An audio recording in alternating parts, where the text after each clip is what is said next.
que nos va a hablar sobre un análisis comparativo de la posible extensión de responsabilidad a los socios en sociedades in-bonis o insolventes. Bueno, muchas gracias. Buenos días a todos. Y bueno, primero un agradecimiento a los organizadores de la jornada por la invitación, que me siento sumamente honrado por estar aquí presente y frente a tan prestigiosos profesionales. Y bueno, introduzco para mi exposición el necesario análisis realizado sobre los distintos aspectos de la responsabilidad de las sociedades solventes. En estas mismas jornadas se pasó primero por el deber fiduciario, por la responsabilidad de los conjuntos económicos y recientemente en el día de hoy por la última ponencia que era la infracapitalización, la responsabilidad por infracapitalización. Muy bien, pero cuando el doctor Olivera presentó esta jornada, o sea, a primera hora del día de ayer, cuando llegó al cuarto panel, dijo, y en especial, y como no podía ser de otra manera, la responsabilidad bajo una situación concursal. La situación en especial es porque marca la diferencia de todo lo que se venía hablando hasta ahora, de sociedades que están en un estado de solvencia, in bonis, en mayor o en menor medida, pero nunca bajo un estado de situación concursal o fallidas. Lo cual marca la distinción entre una situación común o extraordinaria, que es lo que vamos a desarrollar ahora. Sí voy a hacer un pequeño resumen, incluso mencionando palabras de la doctora Calcaterra de ayer, porque bueno, considero que en una situación de insolvencia la responsabilidad de los representantes está resumida en el 274, no hay nada más que hablar, culpa, abuso grave, dolo. La de los accionistas en el 54, aquellos que se aparten de la finalidad y que realicen perjuicios a terceros o entre los accionistas mismos. Incluso la doctora ayer mencionó el Código Civil y Comercial de la Nación, nuestro nuevo código, nuestro muy reciente código, que incorpora muchos supuestos de responsabilidad en materia societaria que verdaderamente exponen o agrandan ese amplio espectro que justamente en una situación concursal se pretende cerrar.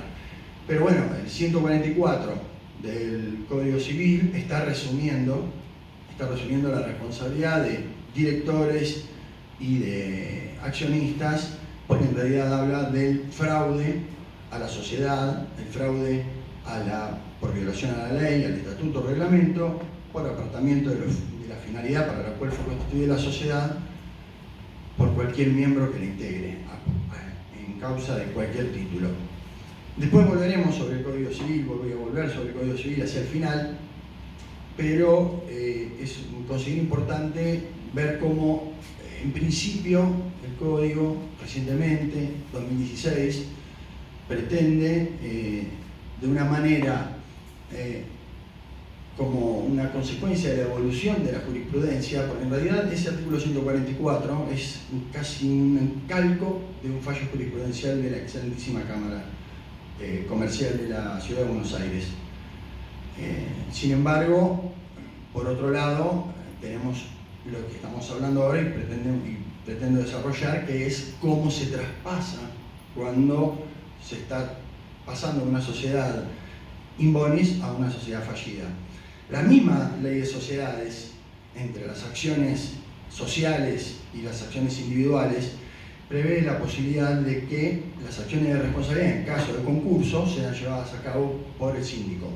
Y no hablan nada más al respecto, nuestra ley de sociedades. Por lo tanto, habrá que ir a la ley de concursos y quiebras y ver cuáles son los distintos supuestos de responsabilidad.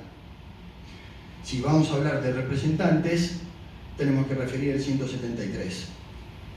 Si vamos a hablar, como dice la ponencia, la responsabilidad del socio, porque yo en realidad quise mandar la responsabilidad del director, pero bueno, me pusieron la responsabilidad del socio, bueno, también podemos hablar, porque está prevista en el 175. Pero como dijo también el doctor Rovira, de la responsabilidad de los directores ya hay muchísimo hablado y está más o menos todo encaminado. La responsabilidad de los socios ya es más difícil de encuadrar y a veces tenemos que aplicar analógicamente los supuestos de responsabilidad que atribuimos a uno con respecto al otro. En el caso del 173 va a ser el dolo. La intención, el ardid de haber pergeniado todo esto con la intención inicial de haber obtenido un resultado. Y la realidad es que esa interpretación es una interpretación restrictiva que tiende a proteger o por lo menos a sustraer al representante de la sociedad fallida del más amplio espectro que está previsto en la ley de sociedades. En principio, hasta parecería ser que se flexibilizó demasiado, que la ley de concursos y quiebras está facilitando para el primer lector o el lector no instruido, va a decir, en definitiva, está en una condición favorable quien se encuentra en una situación fallida con respecto a quien esté en una sociedad solvente. Bueno, varias razones hay para eso y hay explicaciones esgrimidas por la Excelentísima Cámara y también por la Corte Suprema. Por empezar, temas que se hablaron durante el transcurso de esta jornada, como por ejemplo el riesgo empresario. El riesgo empresario es inherente, el riesgo empresario es tácito, está incluido dentro de la actividad empresaria, dentro de la actividad económica. Por lo tanto, el riesgo empresario en una situación solvente, en una empresa solvente, va a ser propio de esta actividad. Pero en una empresa que lamentablemente cae en una situación de quiebra, ese riesgo empresario deberá restringirse en su análisis, porque de lo contrario, si fuera analizado bajo la óptica de la culpa grave, que puede prever la ley de sociedades, traería aparejado, sin duda alguna, la quiebra o la extensión de la responsabilidad de manera automática. O sea, ¿quién no puede atribuirle a quien se declara en quiebra la culpa de esa quiebra por algún motivo? Negligencia, impericia, desidia, displicencia, no haber previsto la situación, no haberla anticipado. Siempre va a haber una de cualquiera de las millones de razones que elijamos para poder imputarle al administrador la responsabilidad.